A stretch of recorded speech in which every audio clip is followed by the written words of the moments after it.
choose our socks for success in all endeavors. Fortunes rises from the heel, and good luck for life. Good morning. Today is Saturday, November 30th, 2024. Today, in history, Bonaventura Francesco Cavalieri, an Italian mathematician, passed away 377 years ago today. Known for works like Geometry and 100 Problems, he gained fame for his indivisible method, which compared relationships of indivisibles in plane or 3D figures to calculate area and volume. Cavalieri remains a highly influential 17th century mathematician. Welcome to today's Qingchao Morning News. Let's start with political updates.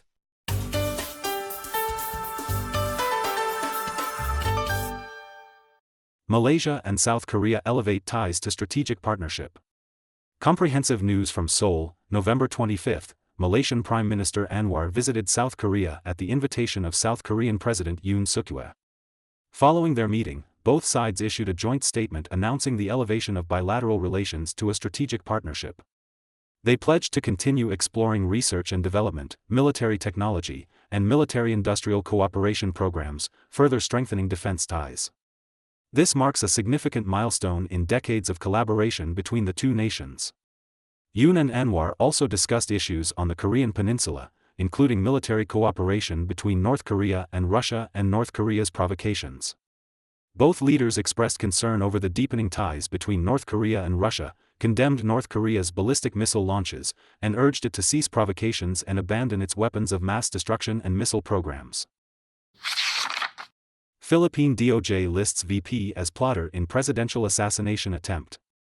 Comprehensive news from Manila. The Philippine Department of Justice recently named Vice President Sara Duterte as the mastermind behind an alleged assassination plot against President Marcos Jr., issuing a subpoena requiring her response within 5 days. Sara had previously stated in an online press conference that she had instructed a hitman to target Marcos Jr., First Lady Lisa, and House Speaker Romualdez if she were assassinated, emphasizing twice that this is not a joke. Marcos Jr. and Sara had formed an alliance to win the 2022 presidential election but soon experienced a fallout. This is not the first time Sara has made shocking remarks about Marcos Jr. She previously criticized him for not knowing how to be president and threatened to exhume and discard the remains of his father, the late dictator Ferdinand Marcos Sr. The recent tensions appear linked to the detention of Sara's chief of staff, Lopez, who was held in contempt by the House of Representatives while assisting in an investigation into alleged fund misuse by the Office of the Vice President and the Department of Education.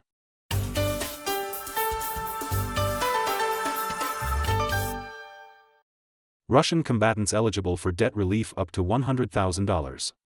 According to Agence France-Presse, Russian President Vladimir Putin recently signed a law allowing citizens who enlist in the war for 1 year starting December 1 to have nearly $100,000 in debt forgiven.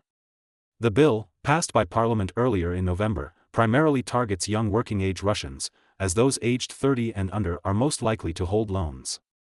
Analysts suggest the legislation could strongly incentivize military enlistment. Despite a high rate of homeownership in Russia, loan interest rates are extremely high, and many Russians lack cash savings. A Russian central bank report in October noted that over 13 million Russians held 3 or more loans in the first half of this year, a 20% increase from the same period last year, with an average debt of 1.4 million rubles per person.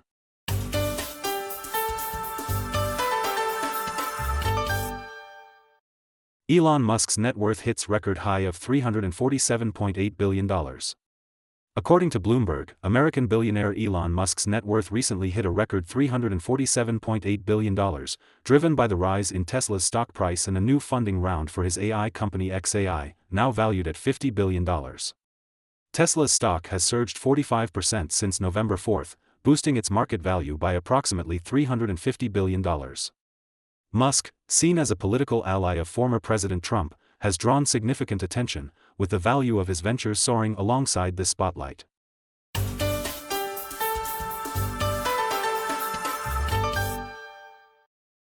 "39 foreigners flee Myanmar scam center to Thailand." Agence France-Presse reported on November 25 that 39 foreigners from Sri Lanka, Nepal, Malaysia, and Russia escaped from an internet fraud center in Myawaddy, Myanmar, and crossed into Thailand's Tak province on the border. Mae Sot County Police Chief Pekarat confirmed the incident. Thai media reported that the victims were lured by high-paying job advertisements on social media but faced poor working conditions upon arrival. Northern Myanmar, which borders China, has long been a hotspot for online fraud operations. Following a large-scale offensive by ethnic armed forces last year, Myanmar handed over more than 40,000 suspected fraudsters to China. However, some fraud leaders evaded capture and established new centers in southern Myanmar and Thai border areas. Global Plastic Treaty Talks held in South Korea. Comprehensive news from Busan. Negotiations on the Global Plastics Convention recently took place in Busan, South Korea. Valdivieso, chairman of the United Nations Intergovernmental Negotiating Committee, stated at the opening ceremony that without major intervention, the annual amount of plastic entering the environment could nearly double by 2040 compared to 2022 levels. The one-week session aimed to address key challenges, including restricting plastic production, banning toxic chemicals harmful to human health, and raising funds for the convention. Observers anticipate potential deadlocks or extended discussions, as has been seen in previous UN meetings on climate and biodiversity.